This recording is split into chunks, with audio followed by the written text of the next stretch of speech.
Let me tell you a little bit about my personal journey to Silicon Valley from India 22 years ago.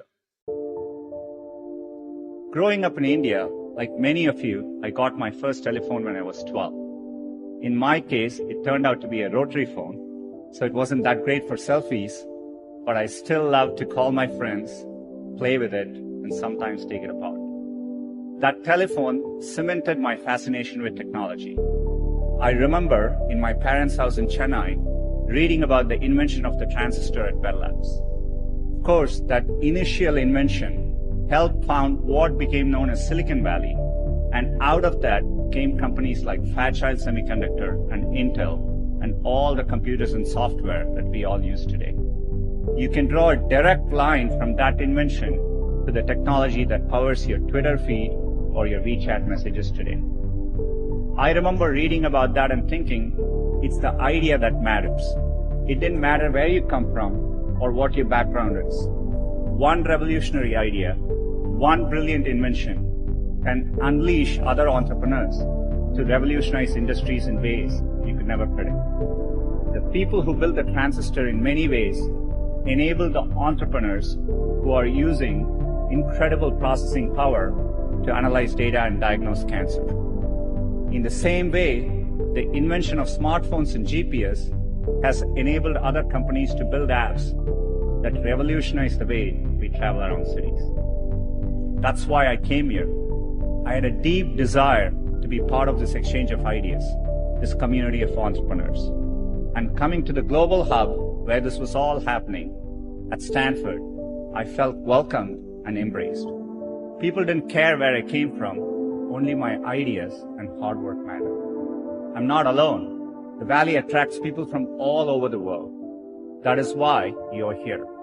I'm excited that over 700 entrepreneurs from over 170 countries are joining us here today. The possibility that anyone with the right idea at the right time can have an impact on others, that is no longer limited to a single place. It's possible everywhere. What we are seeing now is an unprecedented global opportunity.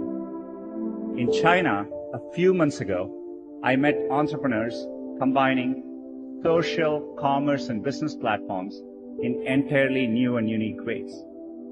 And earlier, I mentioned a game built by an entrepreneur from Vietnam.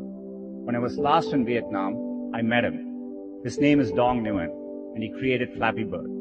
He was a developer from Hanoi who wanted to create simple games, non-violent games, that reminded him of why he fell in love with gaming in the first place. And it quickly became one of the world's most downloaded games for Android and iPhones. Great ideas in technology no longer come from just Silicon Valley. They can and do come from anywhere. And now they can quickly reach scale. I see hubs growing all over the world. Germany, Brazil, UK, Israel, China. The latest figures say that 21% of adults across 60 countries intend to start a business in the next 3 years. And there are over 200 million women around the world who are starting or running a business. It's clear that Silicon Valley is now as much an idea as a place, and it is an ideal of what's possible. And those of us who are lucky enough to have benefited from being in Silicon Valley or hubs like it, owe it to the world to set a good example and clear a path for others.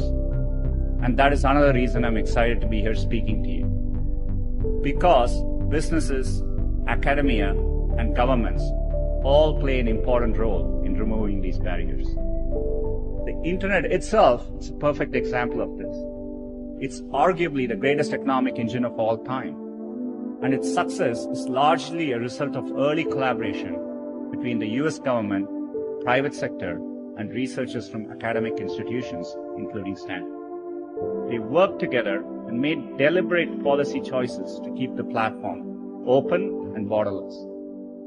Course of history shows that this open model can unleash innovation, opportunity, and benefits for people everywhere. In India, another early and insightful decision was to create the Indian Institutes of Technology.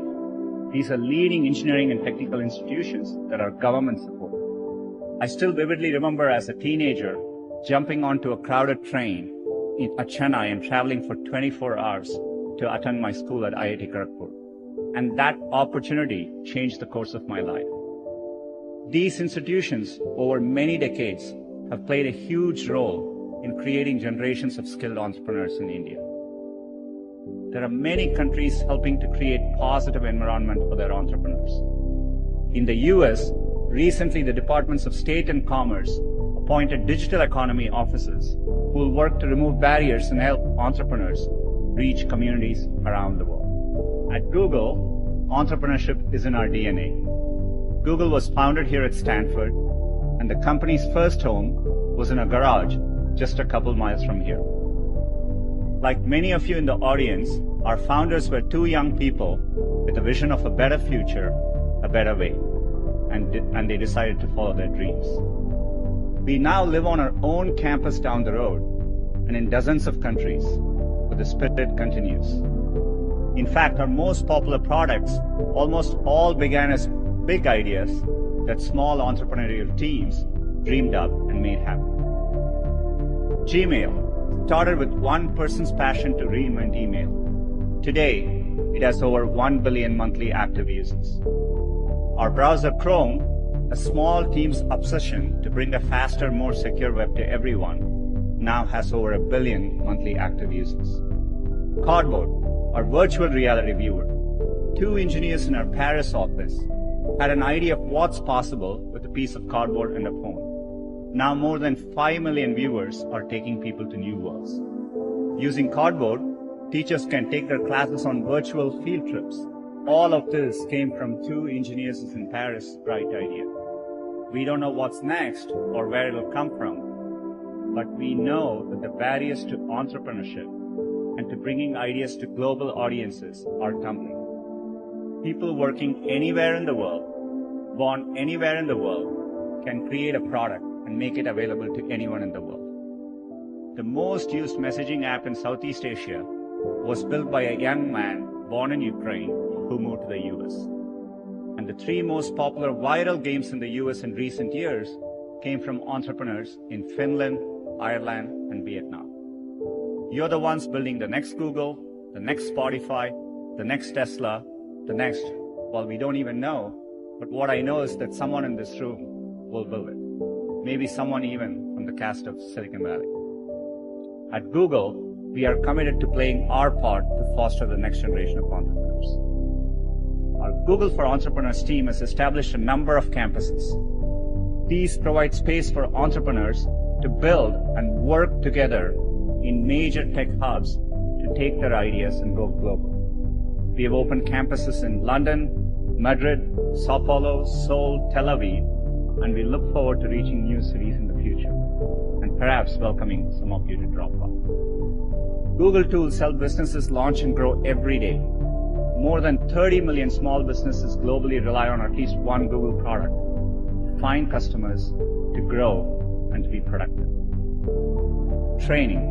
We're also committed to train 5.5 million people on digital skills, investing over $140 million during the past year. In the next year, we aim to provide free digital skills training to 1 million young people in Africa. I know how much hard work it takes to pursue your dream of building a business. The long hours, time away from family, the rejection, the ideas you know are brilliant that just don't seem to catch on. There is a great quote from Thomas Edison that does the best job of defining what it's like to be an entrepreneur. I have not failed, I have just found 10,000 ways that don't work. Everyone here is part of a tradition that stretches all the way back to Edison and up to companies like Google today. It's about more than building apps to make money. It's about transforming industries, creating millions of jobs, curing diseases, fighting global warming, and making our schools richer environments for our children. And today, we are making Cardboard available to LGBTQ centers around the world so people who cannot physically attend Pride parades and festivals this weekend can still have the Pride experience. So I hope you enjoy your time here in Silicon Valley, and I hope you find the summit invigorating, and that when you get home, it encourages you to continue building. We're all looking to you. The world is counting on you. and we can't wait to see what you build next.